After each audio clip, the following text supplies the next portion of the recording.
So again, we're going to go over the OSHA record keeping rules, right? We're going to talk about the OSHA 300 form, the 300A, and the 301 supplemental form. We'll talk about all of those. We'll also talk about if you need to submit your records to OSHA, you've got 20 or more, and you're on the what's considered the high hazard industries, which is most of construction, etc. Then we'll show you how to go on, and there's a couple accounts you need to set up, etc. Pretty simple. There's a video that you can follow step by step that I'll show you where to find. It's a 6-minute video. You should be good there. And we'll talk about the difference between recordability. A lot of people want to compare that with compensability. We'll get that out of the way now. The two have nothing to do with each other. Although something may be compensable, it may not be recordable, and vice versa. So with that, we'll go ahead and get started here. Record keeping rules. So OSHA was given 3 tasks when they were put into place. One was to create standards, enforceable standards. So that's where we get the OSHA book. Second was to train employers, and third was to create a record keeping system. They use this record keeping system so we can do different things, right? We need to set different standards out there. So if you're part of a plumbing firm, or you're part of a masonry firm, or whatever you're with, you have a NAICS code. That code basically says that's what you do. So if you bank, you have that code. If you get insurance, you have that code. It follows you pretty much everywhere. Well, part of it is tracking the industry and seeing what is average, so to speak, for accidents. So one thing that's in the standard, that if Department of Labor reaches out, or BLS reaches out with a letter that says they want you to be part of their program, it means you have to comply. You have to be part of the program. You have to send them your records for, usually they'll do that 3 years in a row, and you're part of the numbers they're using nationwide. So let's say you're a contractor and your EMR's creeped up over 1, and people, GCs, are saying, we can't hire you. Yeah, you're over 1. It's very important that we remember to put a letter together that says, hey, EMR over 1 is a lagging indicator. So that was probably my performance 4 years ago or 3 years ago, but look what we've done since then. And the way we can do that is we can go on BLS and look up that NAICS code, and we can look at our performance and put it against the national average for, do we have less than 100 employees or more than 100 employees? National average, let's say, is 7.9, and we come back up, and your numbers for your total recordable incident rate is at 4. You're almost half the national average. That gives you some leeway to kind of buy in with some of these GCs, and they go, okay, you're understanding the program now, maybe we will hire you. So that's some stuff to keep in the back of your mind. Who has to keep records? Anybody with 10 or more employees at any time. So you're running 8 employees, but you bring in, 5 rental laborers for 2 weeks to clean up the site. Rental laborers didn't get supervision, so as far as they're concerned, they're on your OSHA 300 form. That means you're over 10 employees those calendar days. If you go over 10, again, you have to keep the OSHA 300 log. We'll get into all this. There is a few exemptions. If you take a look at OSHA's exemption list, that changes also by those numbers that they're asking for when they ask you to put in your records. Those numbers show them that, boat salespeople don't really get hurt a lot, so they don't really need to keep an OSHA 300 log anymore for the next 3 to 5 years. And they'll look at that every once in a while and update that list. So that's a low hazard industry exemption. Record keeping criteria. It's really a 5-step process, and that's what I'm here to teach you today. A lot of people go, well, such and such got hurt. They went to the hospital, but they told them to take 6 Advil 4 times a day and they'll be fine. It's not recordable. Well, yeah, it is. Okay. So we need to go through all 5 steps, and that's really what we're going to go through. OSHA wrote this standard 1904.7 through 1904.11. It's probably one of the easier written standards. A lot of it's kind of hard to read. This has a lot of flow charts, a lot of decision trees. It's kind of like the old days of the first set of TurboTax. Did you have this? Then record that. They tried to set it up a lot more that way, which I can appreciate. So everybody can see my screen right here. We're going to the 5 steps. Everybody see those? So when we get an injury in, we have to go through these 5 steps and really check yes or no. Do we move on or do we stop here? Did the employee experience an injury or illness? Doesn't matter where it was, doesn't matter anything else. If it's yes, then we move on. Is it work related? Okay, now where did they experience it? When did they get it? We need to figure that out. If if it is, move on. Is it a new case? They have a bad back, they haven't been completely recovered, and now they just pulled it again. There's some record keeping we need to do there. Move on. Does it meet the general criteria application to specific cases, which we'll talk about? If you check yes, yes, yes, all those ways down, then we record the injury or illness. Okay, it hits our log. So if not, we don't have to record its first aid, etc. We'll go through all those as well. So what's an injury or illness? Again, abnormal condition or disorder. It can be sprains, fractures, cuts, amputations, debris in the eye, skin disease, rash, all sorts of things. Okay, heat overcome with heat, any of those issues, that can be an injury or illness. So if it meets that standard, check yes, we keep going. Work related, we need to see, were they doing it as a condition of employment? So for instance, I said, hey, can I get somebody to stop by Dunkin' in the morning, pick up some bagels and donuts for our meeting tomorrow? And as a supervisor, I'm asking you to do it as condition of employment. Well, you get out and it's slick out and you hit a little ice and, you fracture your arm. That's a recordable. Now, you just decided, hey, I know, the office is going to have a meeting today. It'd probably be nice if I got a couple dozen donuts for everybody.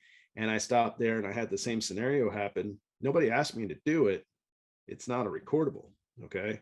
So we need to know what the person was doing and was it during normal work hours, etc.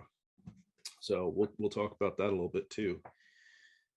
Also, presume work related if it's at an event or exposure in the work environment.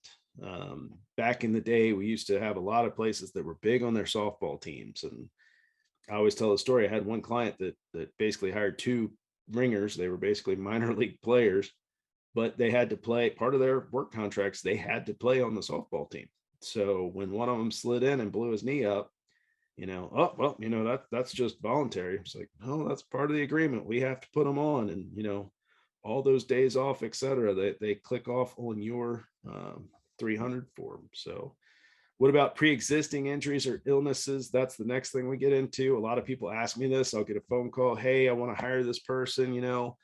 They're a 20-year vet. They got a bad knee and a bad back, but we'll get a statement that says that they have that. So it's not on us. That's wrong.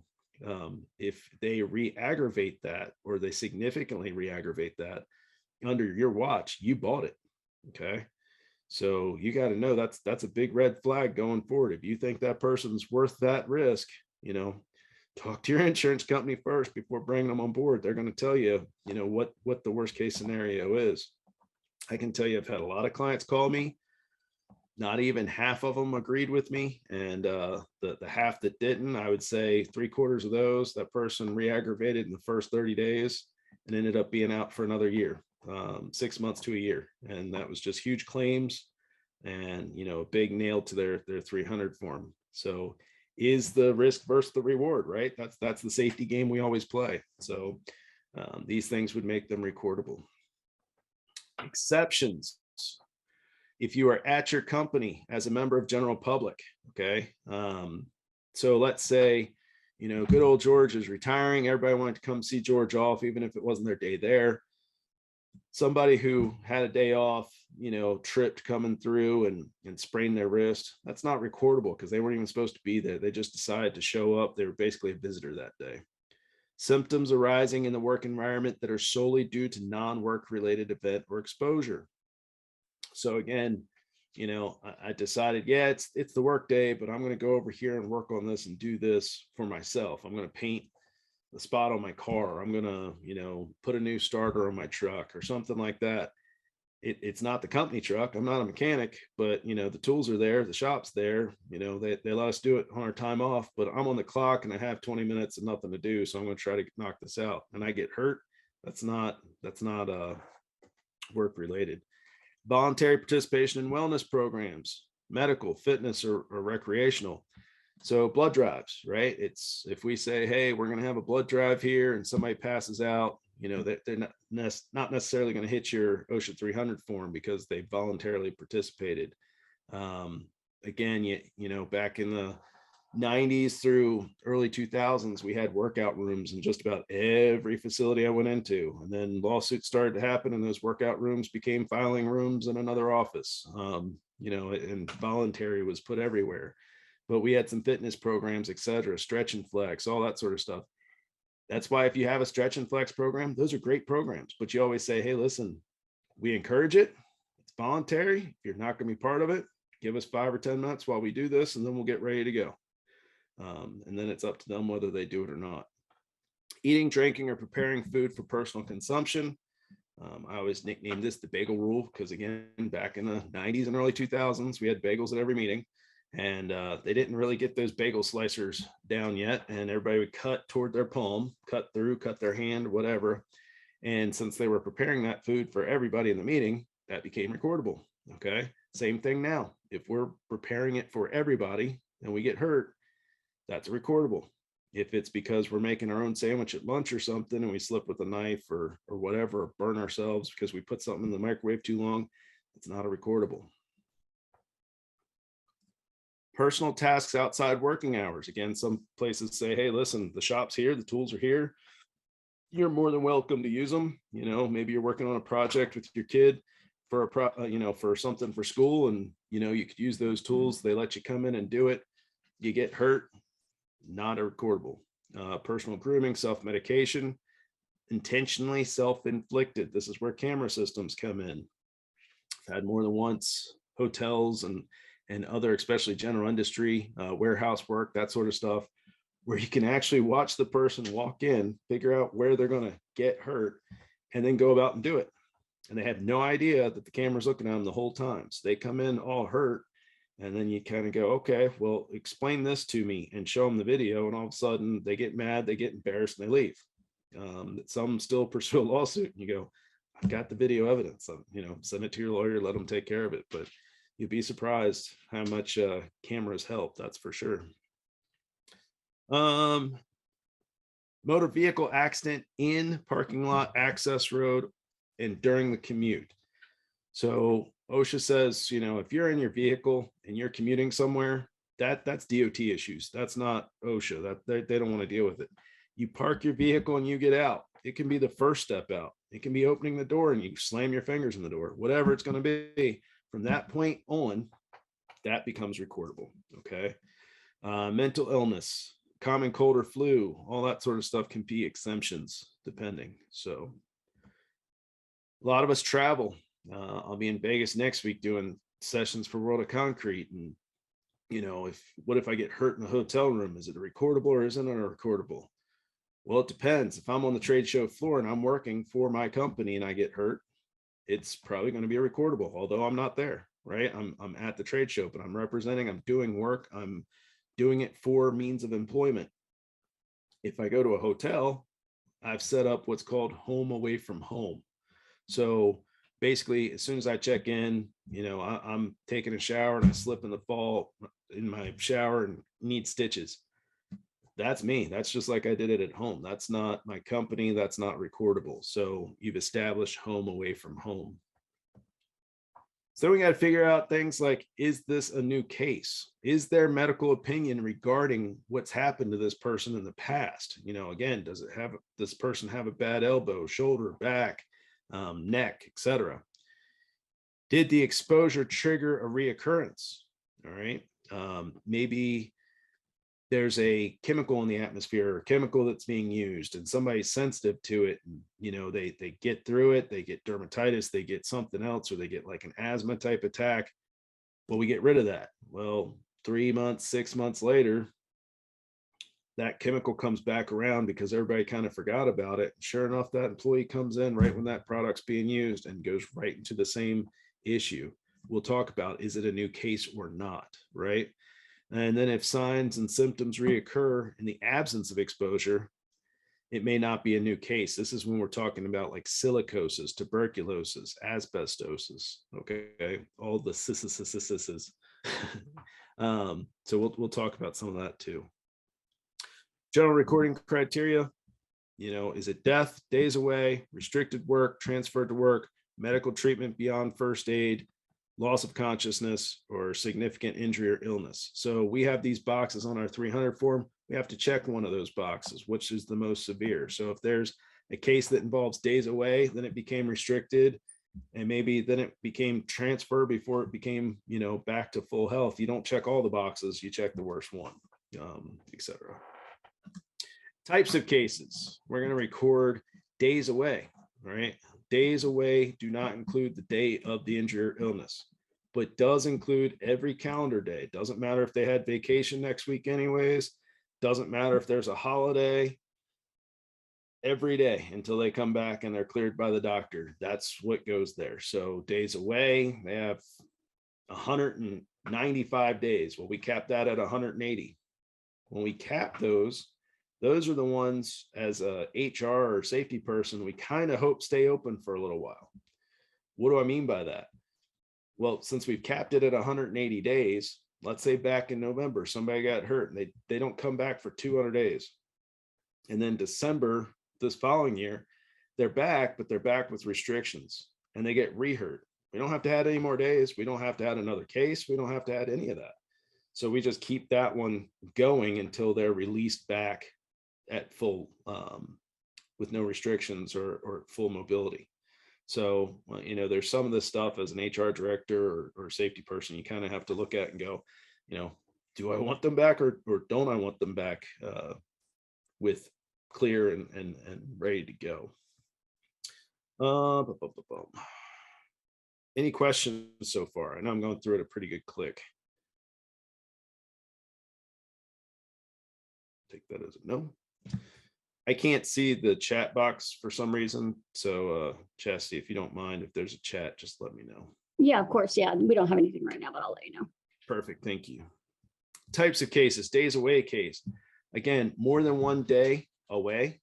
If let's say I go out today, I get checked. They say, we want you to follow up tomorrow with your regular doctor. And I call the doctor and I've got like a 9 a.m. appointment, but we start at 7 a.m. As long as I show up to work that next morning and go to that appointment and come back, excuse me, that does not count as a day away. All right. I'm just following my care, my procedures of care. So we don't have to count that. If they say I'm back the next day, full ready to go, then I don't have any days away. If they say they have to restrict my, weight carrying capability or any use of my dominant or non-dominant arm, then there may be some restrictions, etc. But if they let me back and I'm just following plan of care, that's not checked as a recordable for days away. Check the box away for cases and count the number of days. Do not include the day of the injury or illness. We already went over that. Again, every calendar day, cap at 180, which we talked about.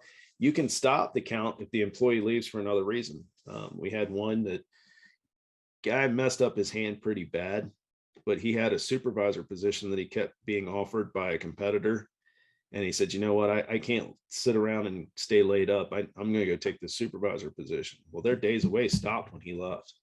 He was still recordable. He still had issues. He still had a day or whatever it was, but he wasn't out for the long term that they thought he was going to be. So it sucked that they lost him, but for the OSHA 300 form, it wasn't the most terrible of things.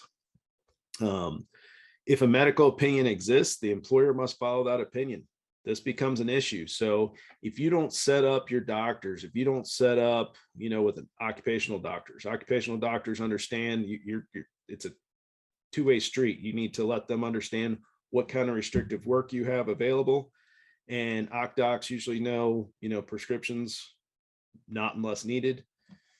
Regular doctors, emergency rooms, write prescriptions. You can stub your toe, they're going to give you a prescription for a painkiller. You could have taken Advil or Aleve and you were fine.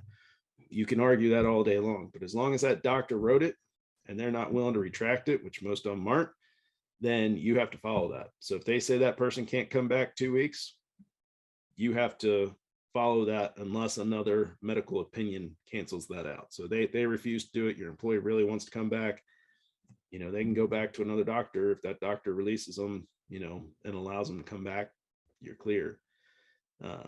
So things to consider for sure. Hey, Matt, we have a question. Perfect.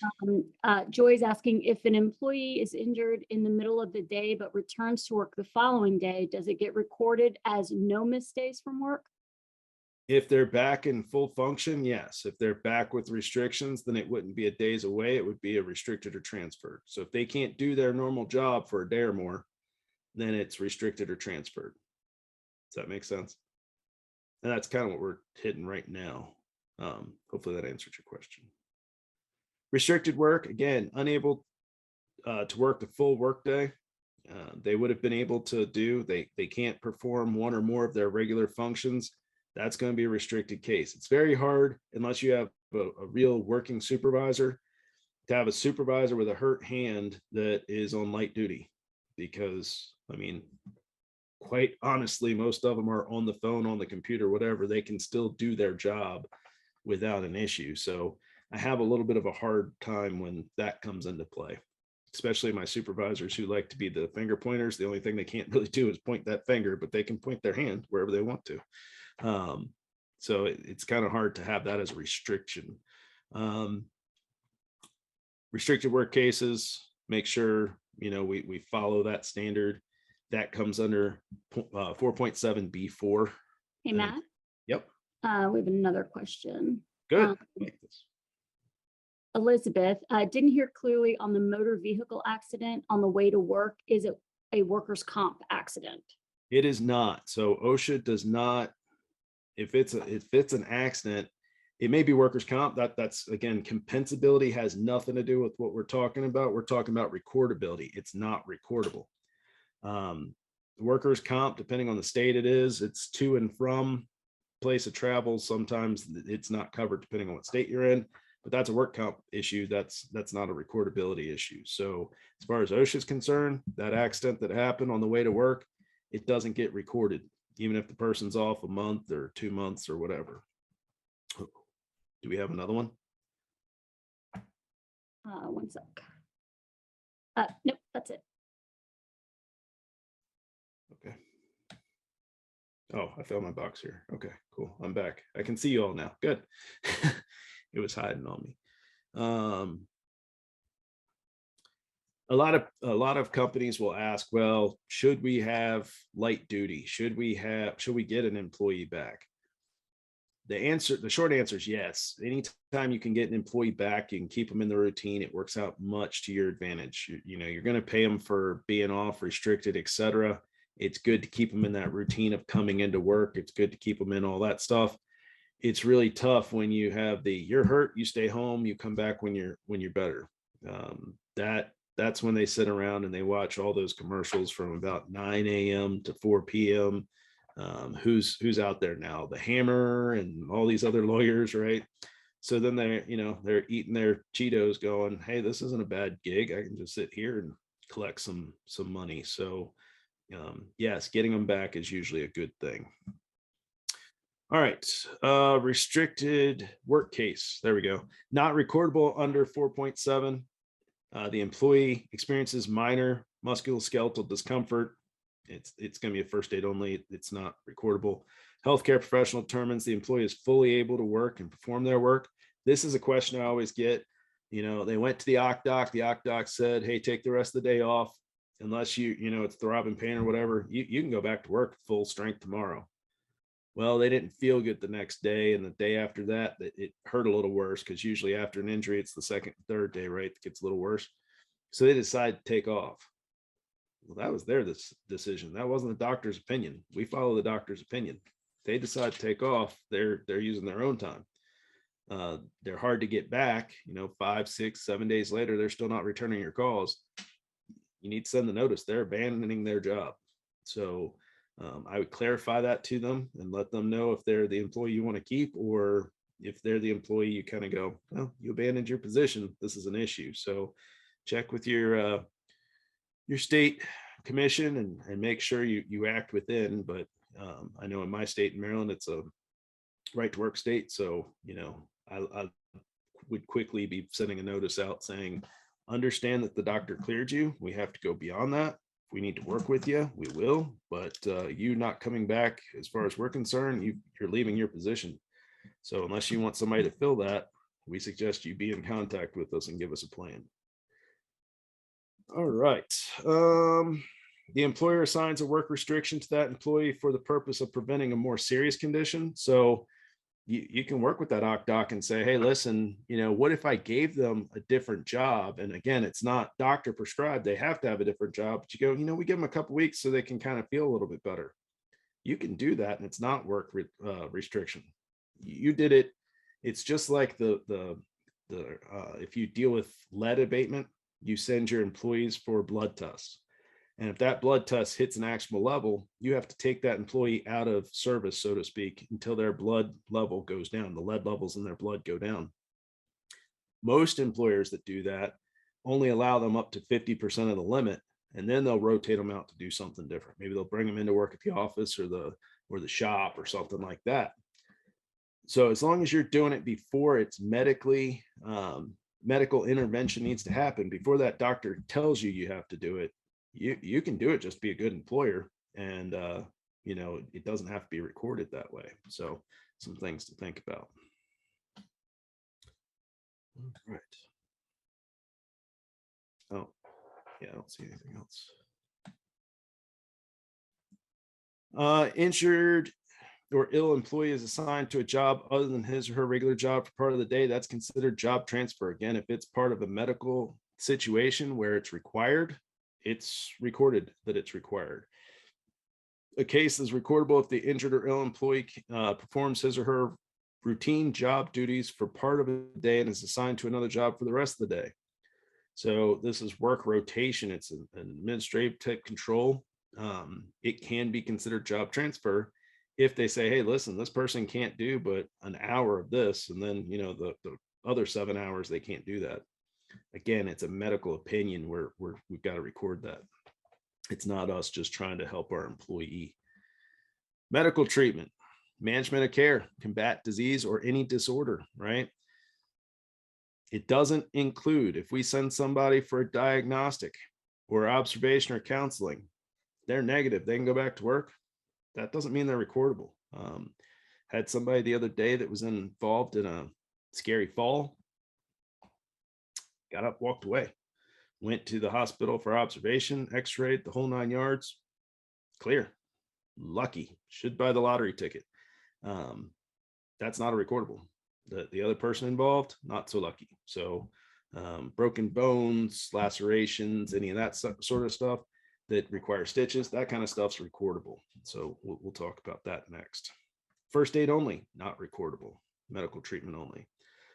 Use of non-prescription medication at non-prescription strength. So when we started, I said, sometimes an OCDOC might say, or somebody on the site, take 6 Advil 4 times a day, you're fine. You're above the non-prescription strength and you're not following the guidelines set on that over-the-counter medication, you're now recordable. A tetanus shot is not considered a recordable. It's a one-time thing. It's one of the only injections that is not considered a recordable. Cleaning, flushing, soaking surface wounds, wound coverings, butterfly bandages, and Steri-strips, all first aid. Liquid bandage, not just first aid. So get the butterfly stitches and get rid of the super glue stuff. Hot and cold therapy, first aid only. Non-rigid means of support, first aid only. Temporarily immobilizing the patient to move them, first aid only. Drilling a fingernail or toenail to drain the fluid from smashing the finger, first aid. Eye patches, first aid. Removing foreign bodies from the eye without tweezers. So irrigation or cotton swab, first aid. They have to go to tweezers, magnets, etc., medical attention. Splinters, foreign material from any other area other than the eye including tweezers, were good, finger guard, massage, and drinking fluids, all first aid only. The line between first aid and medical treatment, it can be blurry. We have to follow what the medication says. We have to follow what the professional says. All right, Sam twisted his back while lifting a shipment of boxes. He just put some ice on it for a couple hours and went back to work. Is that recordable or not recordable? What do we think? You can turn on your cameras and give me a thumbs up. Do you think it's recordable? No? How about not recordable? Thumbs down. Right. It's not recordable. Good. We had to go to the doctor for a cut finger. The doctor prescribed some pain medication to be taken as needed. The worker never filled the prescription. So do we need to record the injury? I get this all the time. How many people say, yes, we need to record it? How many people say, no, we never filled the prescription? How many people don't know? Don't know. Okay, that's good. Yes, that there's a medical opinion. They said they needed it, whether they had it filled or not. It's still under 1904.7. We still need to record that. Okay. Our maintenance director was stung by a bee while inspecting the grounds. He's allergic to bee stings and carries an EpiPen. He gave himself the EpiPen shot, went to the emergency room, and was able to return the next day. Do we need to record this? Yes or no? Yes? No? I don't know. What do you think? Yes, because it was an injection. Okay. It's an injection, even though it's self-prescribed. It was an at work injury. It was an injection that was not a one-time tetanus shot. So it's still considered medical treatment. It's a prescription medication. EpiPens are a prescription medication. That's why it would be a yes. John fainted while standing at a workbench, broke a rib. Turns out he forgot to take his diabetes medications this morning. Do we need to record the broken rib? Yes, no, maybe so. No, yes, no, maybe so. No, okay. Why not? He forgot to take his medication. We don't know where that workbench is. We need more information. Is it a workbench at work? Is it a workbench out in his garage? Right? We need some more information there.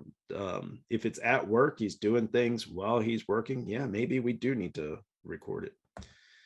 All right. How do we record the days? Again, we'll record them on the different forms, and we'll look at those forms now. Sorry, I was just checking to see if I see anything else in the chat. I don't. All right. So the different forms, the OSHA 300, 300A, and the 301. The 300 is something we keep track of all year. So as accidents happen, we are supposed to put in our information here. Case number, we make that up. So it could be 01, 001, just one, whatever it is. Employee's name.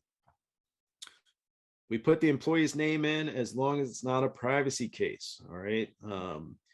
Sexual assault, different items that, that they may not want revealed. It may become a privacy case. So if it's privacy case, we just put privacy case. Please don't put privacy case and then under job title, if we have one welder, put welder there, because it's no longer a privacy case. Everybody knows who that is. So we just put privacy case with a line basically across until we're checking boxes. And then we keep a separate list there. Hopefully you never run into those, but there are some people who say, I don't want my name on it. And there's some actions where they probably don't want their name on it. Beyond job title, date the injury occurred. All right, I'm going to see if I can blow this up a little bit. Where the injury occurred, whatever site, loading dock, whatever it might have been, describe the injury. Burns to the left forearm. I usually like to use loophole words here, alleged item in right eye, whatever. And then we go over, ooh, shoot, hit the wrong button. Sorry about that. And then we have these 4 boxes here. Blow that back up. Did it involve death? days away from work, job transfer, or is it an other recordable? So again, we went to the doctor. We thought for sure we broke our leg. Take the pictures. It's a little bit of a sprain. It's another recordable. All right. As long as we don't get prescription medication, it's probably recordable. Did we have any days away from work or job transfer? And we'd put the numbers here. Okay. And then as we scroll across, we have to finish filling out this form. Was it an injury, a skin disorder, respiratory condition, poisoning, hearing loss, all other? So we click on those boxes. This is in the fillable format. So if I start clicking some of these boxes, of course, it's not going to work for me blown up. It'll keep track of it and put it into your form for you. So your 300A log will automatically be updating the whole time. Make sure you put your establishment name, city and state, and the year. If you have a facility that is not part of your office that's going to be in play for more than a calendar year, you have to keep a separate OSHA 300 log for that. It's a satellite location. Okay, so understand that. So if I'll compare it to like Walmart. If you go to Walmart and you run by the restroom and you see the OSHA 300A log up, that's for that store. That's not for the 1,000 stores across the US. That's just for that store. Same thing for you. If you have, hey, my office is here. I have a shop that's located down the road. That's kind of a different entity. I have 2 long-term projects that are 3 and 5 year projects. Those all need to have their OSHA 300 logs. The employee will end up on the OSHA 300 log of the facility that person's assigned to. So what does that mean? If I have that long-term 2, 3, 5 year construction site, supervisor, maybe a project manager, I don't know who all would be there, but who is assigned to just that site? A lot of times that project manager might do that site and 3 other sites. Well, they're going to be assigned to the home office because there's no home for them. But the superintendent's going to be stuck on that job from day one, usually 3 years later. So if they get hurt, and it doesn't matter if it's on that job or they get hurt back at the office, they end up on that job's 300 form. Okay. So that's something a lot of people miss. When we're done with the 300 form, make sure we total all these items, and all these letters will have a different spot on the OSHA 300A log that we'll look at in a minute. 301. Most of you use a first report of accident that has all of this information, or you have an in-house accident form that has all of this information. Okay. If you have that, you don't need to recreate that form with the 301 form. So first report of accident, 301 form is the ones I always still say, vague, use loopholes. The biggest thing you want to make sure you have is the person's name correct, how much money they were making. That's important. We had a case, I think it was in Virginia, where somebody said they were making $100,000 a year and really they were making $30,000 a year, but the employer didn't fill it out correctly. State Corporation Commission handed down based on 100,000. Nobody caught it until it was kind of too late. And then there was some legal activity to try to get that money back, but good luck at that point. So it's important that you get at least those details correct. But these forms are going to have, employee allegedly slipped and fell. Employee allegedly broke their arm, or according to another employee, this employee suffered a sprain to their non-dominant hand. Whatever that is, we put loophole words in. Why? Because if you go to State Corporation Commission, you said they broke their pinky in 3 places. There's a sliding scale. They're going to know how much to pay them. They're just going to pay them. The other way, they have to kind of figure out what's going on, and you kind of get your moment there to make sure it's done correctly. Now, I always say beyond the OSHA 300 form, you need to have an in-house form, and I want every detail that's happening from that accident. Okay. What was the wind like out there? Where were we in our production schedule? What time of day was it? What day of the week was it? Who was the supervisor out there? If they were listening to music, what song was on? I mean, I want to get it down to that kind of detail, because we're looking at all the contributing factors, and then we want to find the root cause. And then we want to make sure we take care of that root cause so we never have that accident again. So 2 separate things. It's like recordability and compensability. Although it's the same format, we want all the details in-house. We want the vague, just enough detail on these forms that go to state corporation and that sort of thing, and OSHA. 300A log, this is the one that we post. So this will have, again, let me try to blow this up. All those letters that we saw on the 300 log, this is where the totals go. So if we had 0 deaths, it should be 0. If we had 1 case that had days away, there should be a 1 there. And we go through all this stuff.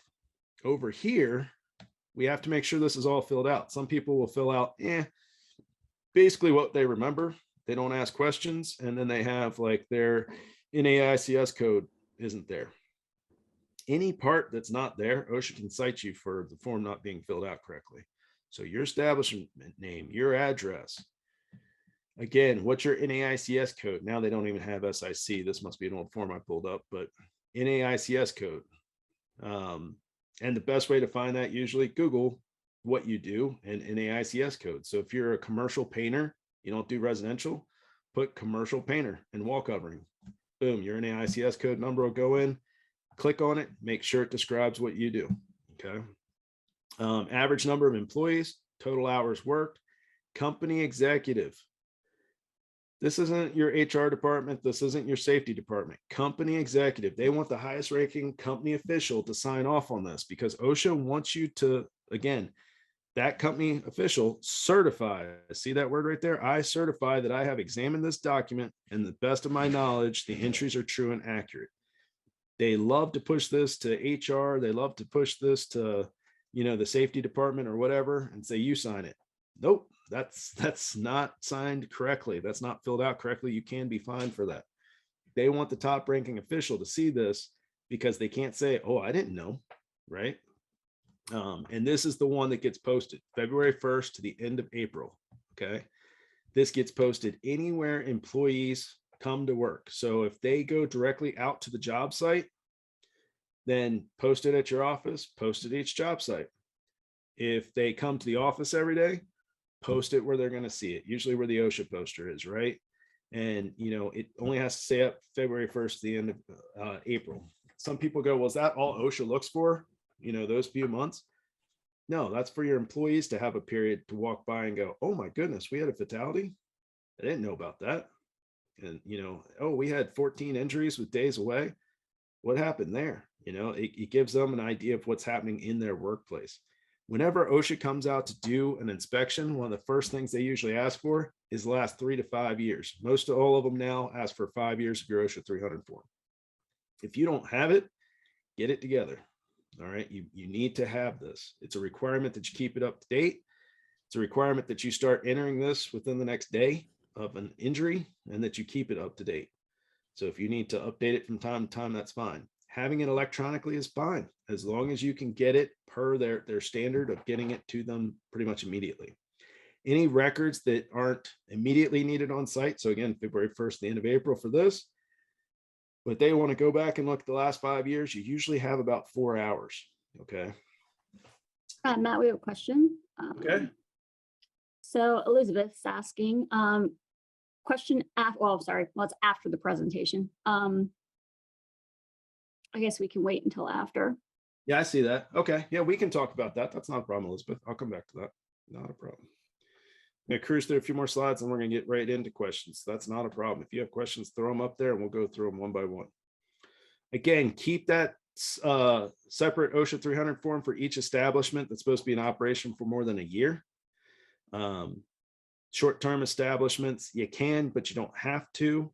Anything more than a year, you have to. Each employee must be linked only with one establishment. Keep a separate OSHA 300 form for that establishment that's expected to be more than a year. I went through that. Okay. Each employee. Here we go. Importance of accurate records. Again, here's kind of a decision or flow chart right here. Is the chat box in the middle of your screen, by the way? Somebody could have told me that. No, you just have to minimize it on your view. Okay, perfect. There you go. So it's one of the most cited standards out there. Always asked by compliance officers. Always needs to be kept, and at least your last 5 years needs to be kept and keep it accurate. Again, if I had an accident that lasted, 180 days and it started in August, And we're now in this new year, August of 2022. Do I need to re-enter that information? No, I need to leave that alone. If they go beyond that and they get hurt again without full medical clearance, do I open a new case and put it on my 2023? No, I just update it on my 2022. So it doesn't affect my 2023 at all. So those are some things to remember. When I go through OSHA 300 forms, I see that actually more often than you'd think. Review for 300 for completeness and accuracy. Correct any deficiencies, complete the 300A. Again, have that company executive certify and post the summary. February through April, we talked about that. Retain for 5 years, we talked about that. And then understand reporting requirements. All right. If you have an injury that turns into a fatality, you have 8 hours from the time you find out about that fatality to report that fatality. If it's an inpatient hospitalization, amputation, or loss of eye, you have 24 hours. Doesn't mean if you send somebody to the hospital, you have 24 hours to call OSHA. Excuse me. It means if they are hospitalized. So I just had one person was injured. They were treated and released. They did call 911. So they said, do we need to call OSHA? They were treated and released. No, you don't have to call OSHA. I had one that ended up turning into a fatality about a month ago. And, you know, they called OSHA, but they called federal OSHA, and it was in a state program state. Well, if you don't know that it's going to be a fatality and you don't say fatality, they don't forward that for 3 or 4 days. So the state OSHA, when they showed up, once it became a fatality, was kind of pounding on them a little bit that, you know, they should have called OSHA. And they said, we did, you know, we called the 1-800 number. And they said, oh, you called federal, you have to call us. Standard only says you have to call OSHA. It doesn't say who you have to call. So I had him pull up and screenshot his cell phone record of calling the 1-800 number. And I said, here, put this in your case file. You know, there's a lot more fish to fry that we don't have to hit them $14,000 for not calling OSHA. So just know that. And you can even see here, you know, the first thing they tell you is the 1-800-321 OSHA number. State programs have their own number. So if you're in the state, try to do a Google search real quick at the state and call your local office. That'll get you taken care of a lot faster. I always also say, always screenshot. When you call OSHA, screenshot that, save it to your photos, because if any questions come up, they lose it, whatever, they can't cite you for that once we have it. Inpatient hospitalization, formal admission, inpatient service of a hospital or clinic for care or treatment. Treatment in emergency room, not reportable. If the fatality occurs within 30 days of the work-related incident of an inpatient hospitalization, or a loss of an eye occurs within 24 hours, then you must report again to OSHA. So that person's in the hospital and, you know, they were in there for 4 months, 5 months. Understand that when you call 911, most clinics, fire departments, rescue units automatically know to call OSHA. So they're going to get notified either way. So you're not really saving yourself anything. Just go ahead and call, because again, it's a penalty that I call it stupid money. You don't need to spend that stupid money because, you know, we forgot to call. Who calls? The person whose name's on that check. So if you work for ABC, but you're under, you know, CBA, who's the general contractor, but you're a subcontractor, a third tier sub, it's that third tier sub's responsibility to call. If you're that second tier or that the general contractor, I would still remind them, have an email, have something in writing that you tell them, hey, don't forget to call OSHA. Because although it hasn't happened often, I have seen them try to come after somebody up the food chain, and that's not, it's not part of the rule. It's the employer of that person must call. And it's from the time you find out. So if somebody gets hurt, they go to the hospital on Friday, you've been calling the hospital Saturday, Sunday, they're not releasing any information to you. Monday, a family member calls and says, unfortunately, they passed away. You know, your 8 hours starts at that time point and moves forward, but just go ahead and call, make it a matter of record. Again, reporting exemptions, highway, don't need to report. Even if it's fatality, do not need to report that. That's plane, train, automobile, all that sort of stuff, do not need to report.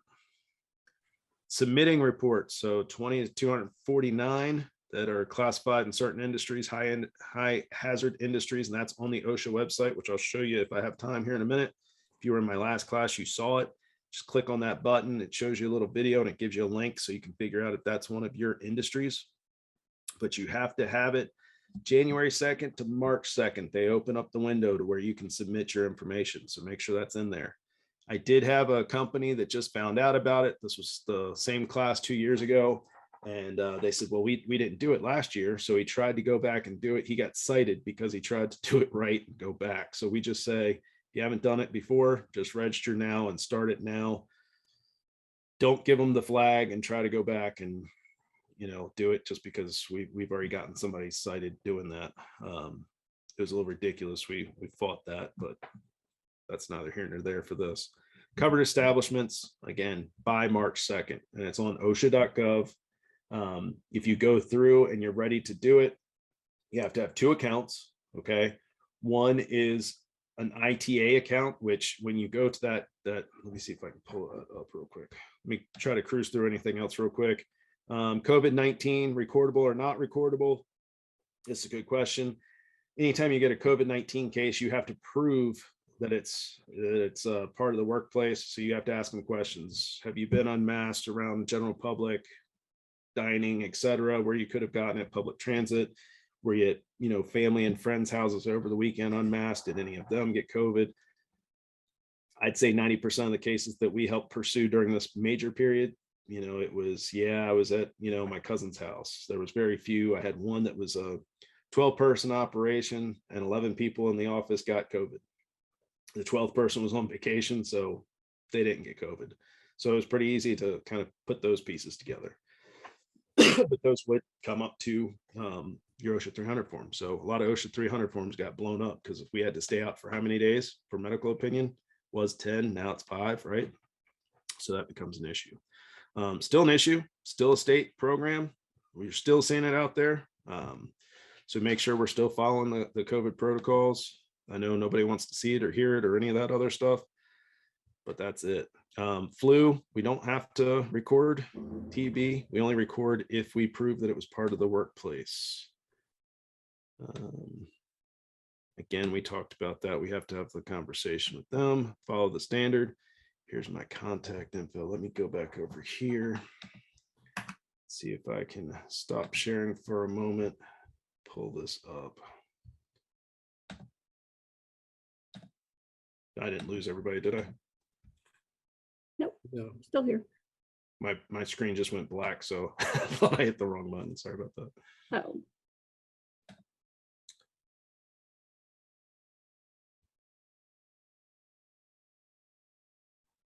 Got everything but what I need. I can pull it up for anybody who wants to stay on here for a minute. Let me answer any questions and we can get through those. So what were the questions I had? Okay, so Elizabeth's question is, please repeat the statement regarding where injury occurred for superintendent working multiple sites but hired from the main office. Is the location of the injury at the job site or the main office? If they're working multiple sites, they're not assigned to one project. That's going to go back to the main office. If they're assigned to a project that's, say they have a project that's 3 years long, right? And they just happen to go over and cover for somebody for a day, or they run back to the office and they get hurt at the office pulling some stuff off a shelf, whatever that may be. If they're assigned to that site, then that's where their OSHA 300 is going to have them logged in. I hope that makes sense. So again, let me take it away from a construction site and say I'm anybody else. I work for Subway sandwiches and I'm working here at my local office, and that's where I'm employed. That's where I get my check from. But my owner also has another location 10 minutes away and somebody didn't show up and we have plenty of employees here. So I go down there and then I cut myself and I get stitches. I'm not on their 300 form. I'm on where I get my check from, where I'm assigned to. So hopefully that clears that up a little bit. All right. Any other questions? No other questions in chat. You can either ask a question in chat or you can unmute yourself and ask a question. That's fine too. Yeah, you can key up your mics.